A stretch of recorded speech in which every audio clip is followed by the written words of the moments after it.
sent me a letter, which I'm going to share in its entirety here, and they denied my patient's overnight stay. I'm not going to be silenced by threats when it comes to speaking out for my patients and for my ability to take care of them and for what's going on in the healthcare system.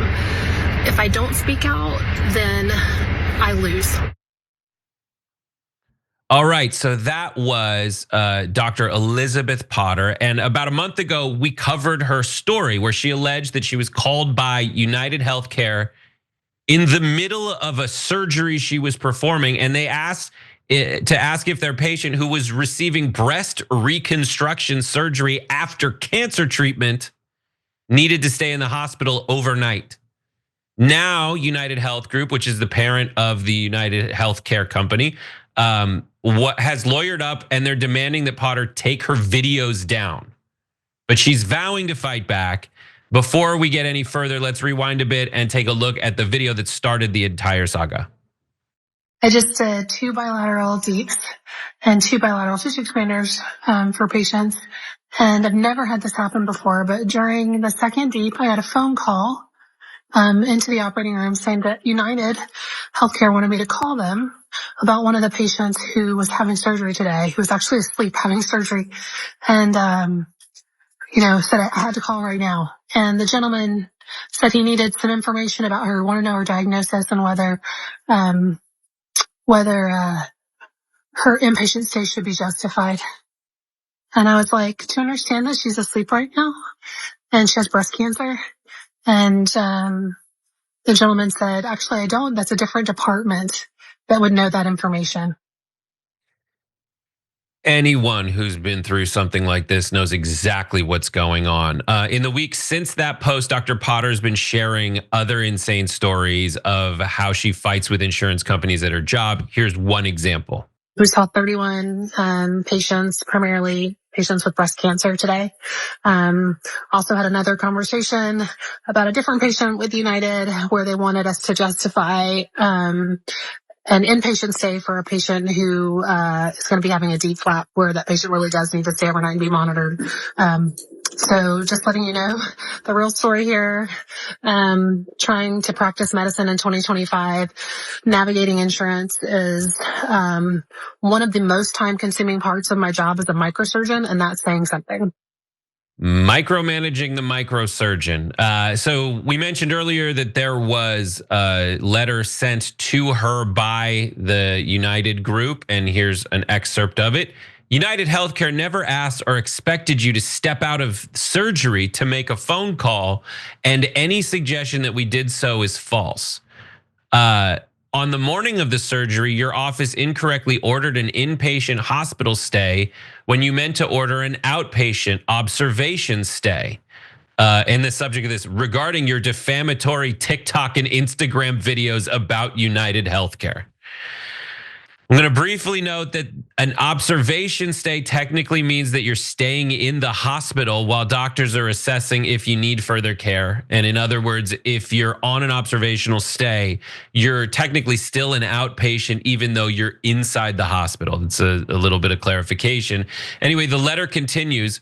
Because of the erroneous notification of an inpatient stay, United Healthcare was mandated by law to provide a reasonable opportunity to discuss the patient's treatment with you prior to issuing a denial, and to do so promptly. But this does not mean United Healthcare ever asked or expected you to step out of surgery to return that call. You conceded that your office inpatient notification was erroneous when you spoke with United Healthcare, when our client informed you that a notification of an inpatient stay had been submitted. You confirmed you only wanted to observe the patient overnight and discharge the patient the following day.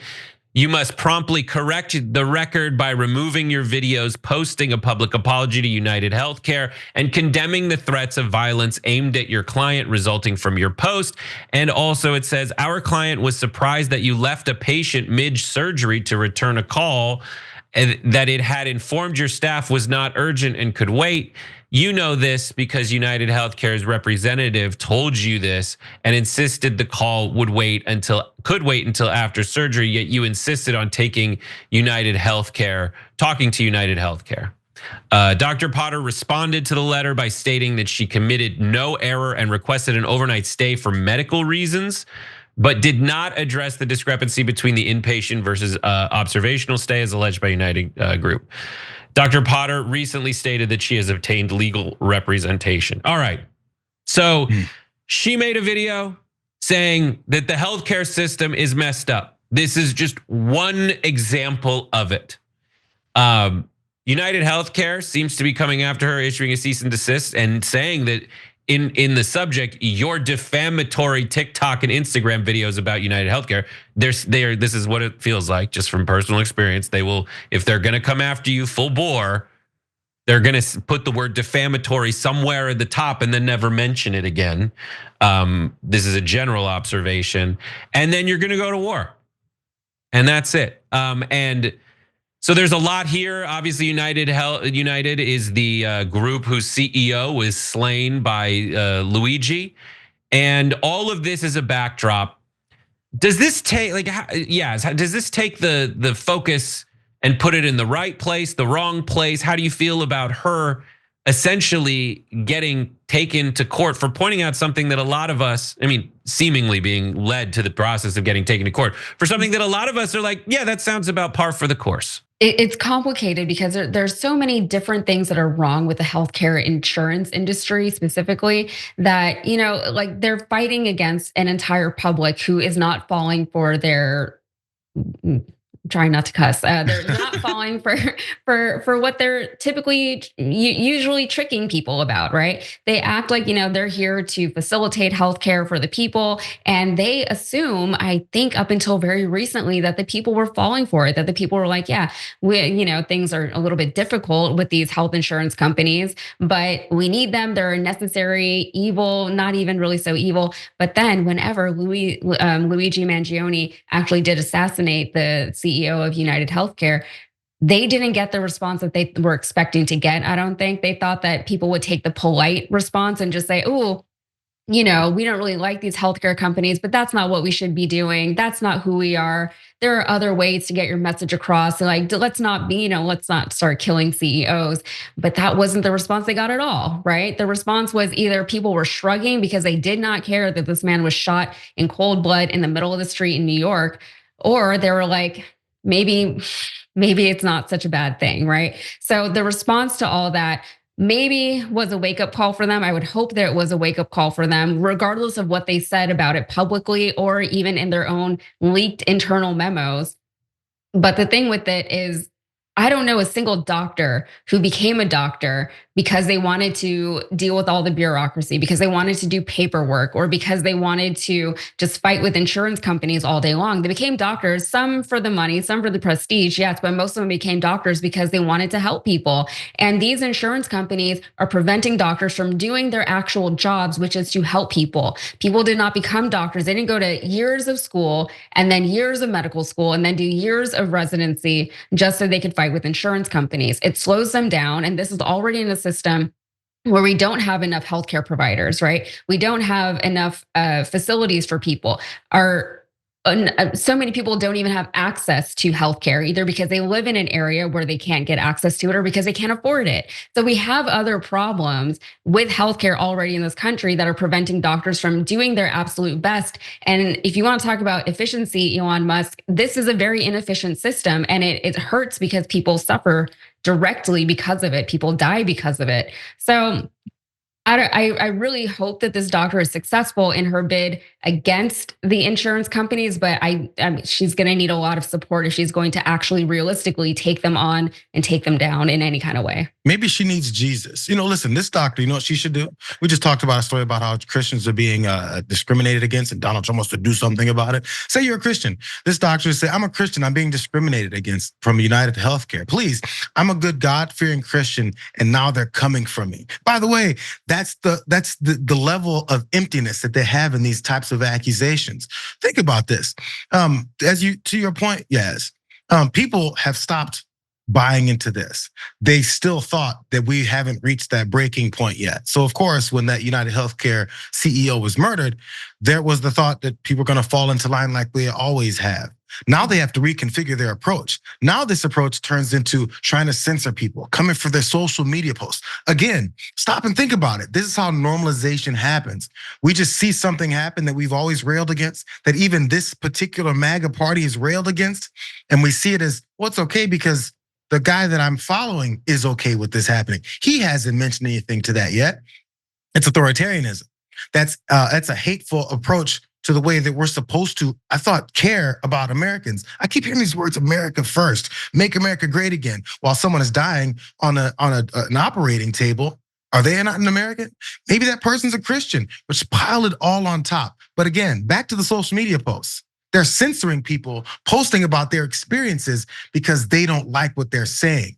I thought Elon Musk paid hundreds of millions of dollars to buy this election so that and also hundreds of millions of dollars to buy Twitter so that he could open up social media to real life experiences so that people are no longer being held down by these bloodthirsty Democrats. It's exactly what they're doing. So again, use the words they say, use the things that they say they're gonna implement, which I'm not even sure they will, use it to your advantage. Start using the exact same words they use, because it's pretty obvious that their actions are in exact opposition to the things that they say they're about. I mean, it's kind of straightforward, but I mean, that's more for just a show because they're not gonna buy it because they really don't give a damn. But in this particular situation, these types of empty promises they push have to finally be highlighted. I've always been a believer in, you can tell people stuff and they don't have to necessarily believe you, but once you show it to them and then they're the ones that have to deal with it, they have to actually actionably do something different about it. I'm not sure how far this particular doctor can go with that, but play the game. Because the game has become their standard, and we're supposed to sit here and get gaslit like we're not seeing what we're seeing.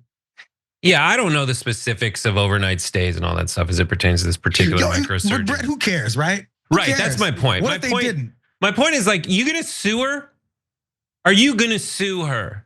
If you aren't gonna sue her, the thing we hate about the insurance industry is these kinds of cocksure posturings that they pull all the time while people are going through the worst experiences of their lives and deaths. Mm-hmm. And you're gonna say, well, because we can, we're going to sue the doctor for doing what? Yes, maybe she's misrepresenting something. You want to point out that she shouldn't have left the surgery. I love all this. I love it because, like, the folks that are taking the side of the American insurance industry are backing a loser.